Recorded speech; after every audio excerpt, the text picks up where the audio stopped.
au moins chacun est situé par rapport à ces décisions prises et qui seront des décisions qui vont changer la nature de ce monde-là. Oui, hier je vous ai parlé de cette réunion entre M. Biden et le Premier ministre britannique, décision ou entretien au cours de laquelle serait certainement décidé si l'Ukraine doit utiliser les armes américaines de longue portée, les fameux missiles ATACMS, à frapper la Russie en profondeur ou pas. Je vous ai fait cette émission hier, n'est-ce pas? Et après, vers la soirée, nous avons entendu de la bouche de M. Biden, parce que, vous devez savoir, il y a un dicton africain qui dit que l'eau qui sort sur la langue du poisson, c'est ce qui est fraîche. Et donc, M. Biden lui-même a informé le monde entier que c'était pas encore autorisé, mais qu'il travaillait pour l'autorisation afin que l'Ukraine puisse frapper la Russie en profondeur avec les missiles ATACMS. Mais je dois d'abord vous dire, c'est très important, c'est une précision capitale. Missiles ATACMS américains, ATACMS, missiles de longue portée, a déjà été utilisé en Ukraine. Ça, il faut que vous le sachiez. Ça a déjà été utilisé. La Russie en a neutralisé plus d'une dizaine, vingtaine, trentaine ou quarantaine, voire même centaine. Ça a déjà été utilisé. Et donc, ça n'a pas changé la situation dans le Donbass.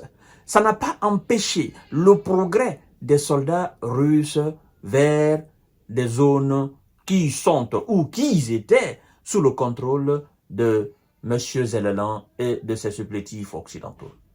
Alors, dire que nous travaillons à autoriser ces missiles à frapper le sol russe en profondeur, la question est de savoir, missile qui n'a pas changé quelque chose dans le Grand Donbass, missile qui n'a pas repoussé les Russes, missile qui n'a pas effrayé les soldats de Vladimir Poutine. Utiliser ces missiles contre le territoire russe en profondeur, est-ce que ce n'est pas une provocation? Est-ce que ça va changer quelque chose dans la donne? Parce que, à ce que je sache, moi je suis Zelensky, ma priorité est de libérer mon pays. Ma priorité est de dérussifier l'Ukraine. Ma priorité est de chasser jusqu'au dernier soldat russe, n'est-ce pas, de mon territoire, jusqu'en Crimée. Ma priorité n'est pas de porter un coup fatal à la Russie, parce que ça ne va rien changer. Même si je venais à toucher, je dis, je mets ça dans le conditionnel, même si je venais à toucher le Kremlin, le palais présidentiel russe, est-ce que ça va changer quelque chose? Certainement, ça va faire un grand bruit. D'accord? Ça va faire un très grand bruit où on va dire, oh non, la maison présidentielle russe a été touchée, c'est une humiliation. Mais, en fait, si on s'assoit, qu'on calcule, qu'on réfléchisse profondément, l'objectif de ça, bon, c'est pas de l'humiliation, mais l'objectif est que cela pousse les Russes à sortir de l'Ukraine. Mais s'ils ne le font pas, et que malgré que j'ai pu toucher le palais présidentiel russe, les Russes continuent toujours d'avancer dans mon pays. Ils continuent toujours de grignoter du territoire. Ils continuent toujours de prendre des villes et des villages. Est-ce que ça aurait changé quelque chose? Mais non. Pourtant, c'est ce qui est l'objectif principal des Occidentaux. Mais ils fuient leurs responsabilités. À ce propos, le Kremlin dit ce matin que une telle décision ou une telle autorisation donnée à M. Zelensky de frapper le sol russe aura une réponse appropriée. Une telle attaque aura une réponse proportionnelle à l'attaque. Et donc, en quelque sorte, c'est une mise en garde que Vladimir Poutine et les autorités russes viennent de faire, mesdames et messieurs et mesdemoiselles. C'est très important.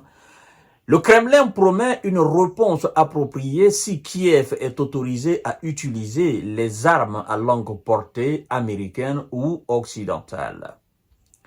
Le Kremlin affirme ce mercredi 11 septembre 2024 que la réponse de la Russie serait appropriée si l'Ukraine était autorisée par ses partenaires occidentaux à utiliser des armes à longue portée contre son territoire.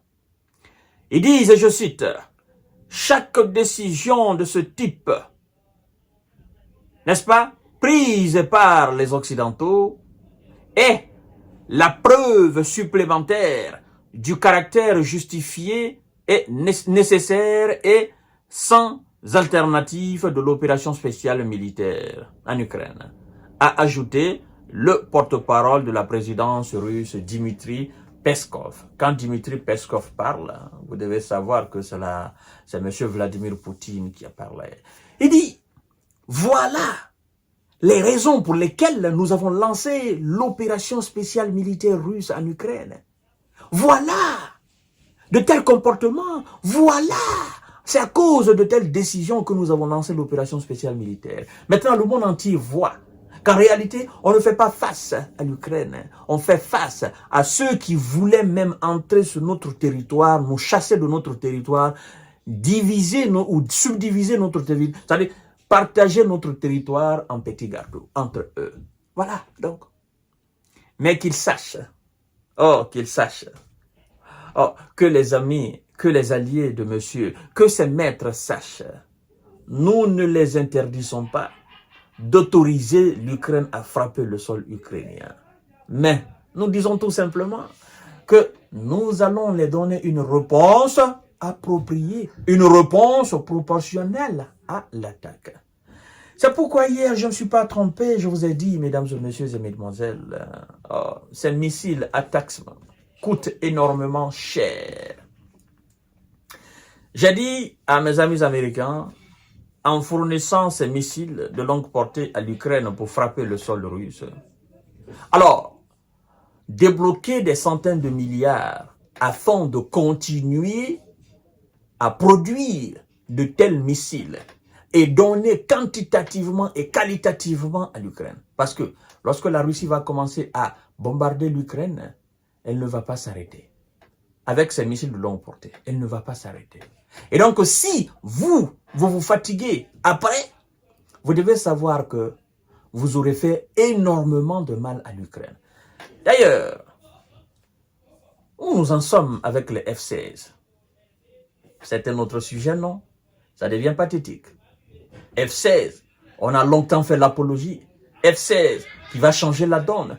Mais depuis que, je crois bien 2 ou 3 F-16 sont allés au repos éternel, ça refroidit complètement les stratégies des Occidentaux. Mesdames et messieurs et mesdemoiselles, nous saurons, ça va se savoir, la vérité va sortir. Je vous invite à partager cette vidéo dans tous les groupes possibles. Et je vous donne rendez-vous tout à l'heure pour notre série d'informations de décortiquage. Merci beaucoup. C'est la réponse claire de la Russie.